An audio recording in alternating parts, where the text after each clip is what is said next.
pendant ce temps aussi ci ña koy jàppale ñu ngi multiplier les actions wax naa la sànq ne la ay avocats une délégation ñu ngi woon ci Genève.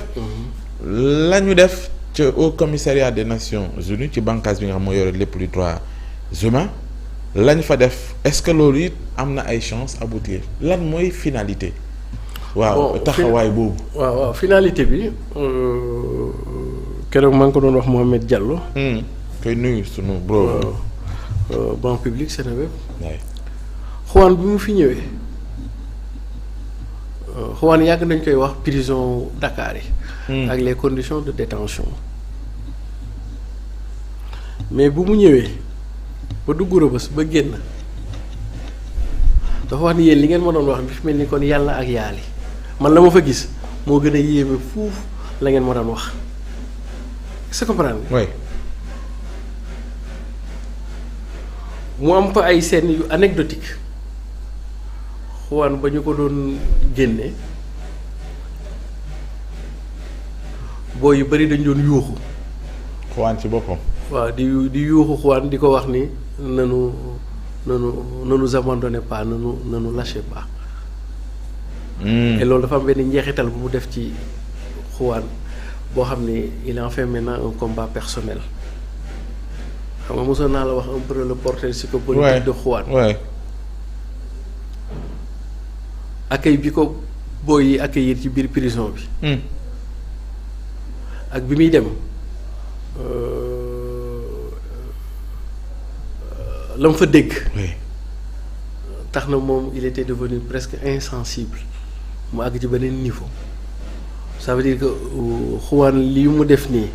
la finalité moom nga ma laaj. mooy lan mooy amener le gouvernement du Sénégal via le système des Nations Unies bi saytu droit ak yelleef yi pour que l'État du Sénégal puisse prendre des réformes sur le camp pénitentiaire qui est Rebeuss c'est-à-dire que à défaut ñu soppaliwaat Rebeuss au moins ñu tëj ko tabaxiwaat beneen parce que les conditions de détention là-bas sont inhumaines xam nga détention moom mënta ñàkk sax.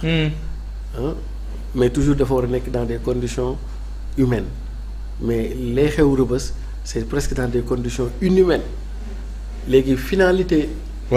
Juan. C'est de braquer les radars de la communauté internationale sur ce qu'est la réalité de la prison de Rebeuss qui non seulement a dépassé ses capacités limites disons-le comme ça. Donc au-delà de la libération des prisonniers politiques comme ni ko waxee au-delà de la libération des prisonniers d'opinion disons-le comme ça.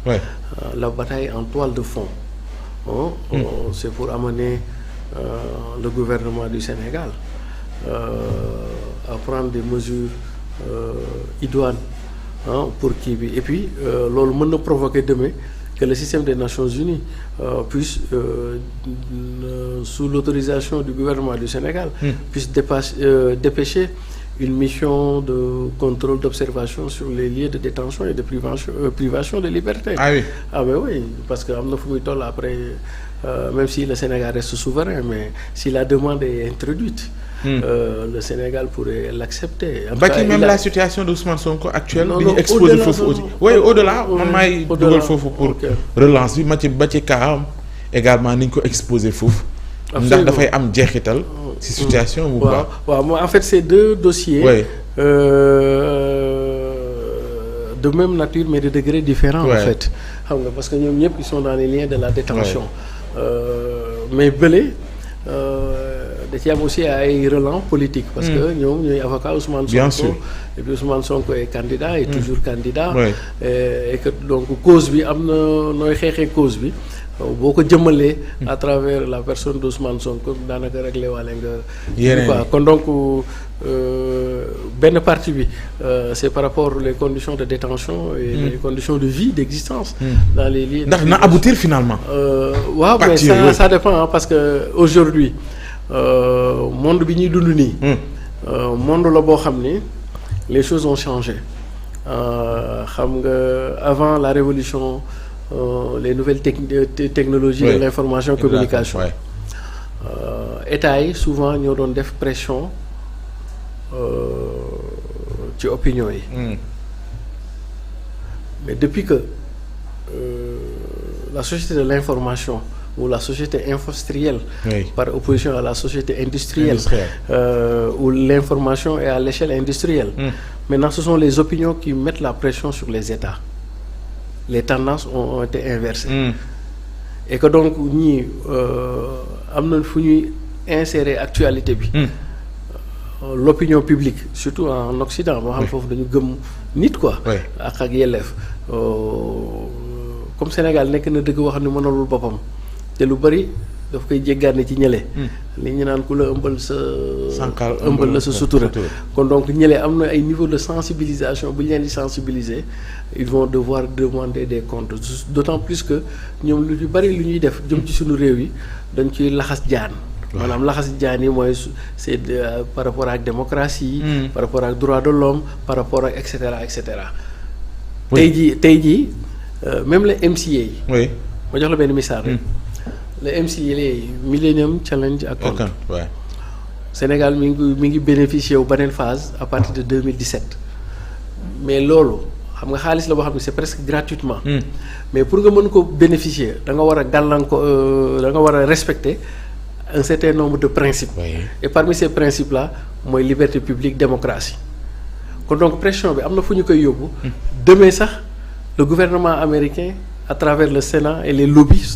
en tout cas ñun góorgóorlu ñi ngi ci pour que demain le gouvernement américain puisse être interpellé au moins dans un niveau pour surseoir d'abord l'exécution du MCA le temps que d'y voir beaucoup plus clair voilà ma joxaat la beneen misaal dañuy recevoir beaucoup d'appui à travers l'USAID là c'est le peuple américain te Amérique du ñu dimbali kenn wala du ñu may kenn ci kaw ngay buntu xatal nit ñi est-ce que comprends et d'ailleurs c'était ça l'objet de notre lettre qui a été adressée à l'ambassade des États-Unis yàgg na xam naa ni et te loolu suñu activer suñu lobby yi aux États-Unis ba mu àgg ci Sénat yooyu mën nañ ko takkal xam nga yooyu bu pression la yoo xam ni après mën na perturber lu bari ci biir kii bi xam nga dañuy faral di wax ni xam wolof ñu ni xeex moom dompat sax dompat sax bokk na ci quoi et cetera donc attention ñii ñoom xawaan ak li ñuy def am na solo parce que c'est là-bas la communauté internationale comprendre te ñoom ñëpp ci affaire yooyu dañ ci manko comme sama xarit dimbile jox moom nee nañ sama xarit dimbile jox moom nee nañ moom daal bàyyi na nopp ñële kon donc xeex bi aussi il faut l'internationaliser et d'ailleurs loolu la ñu gis nañu mobilisation bi en tout cas au niveau international ci lu jëm ci kaaw Ousmane Sonko faiblirul benn yoon mais pendant que ñoom ñuy mobiliser di wax ne nañ leen bàyyi ak décision politique yi fii initiative yi ñuy jéem yëpp du demut fenn gis nañu FRAPP moo mujjee def la mu woote préfet ba jaar dakkal leen ko mu mel ni sax dañ ko mujj nangu à la place la ñu def rek mooy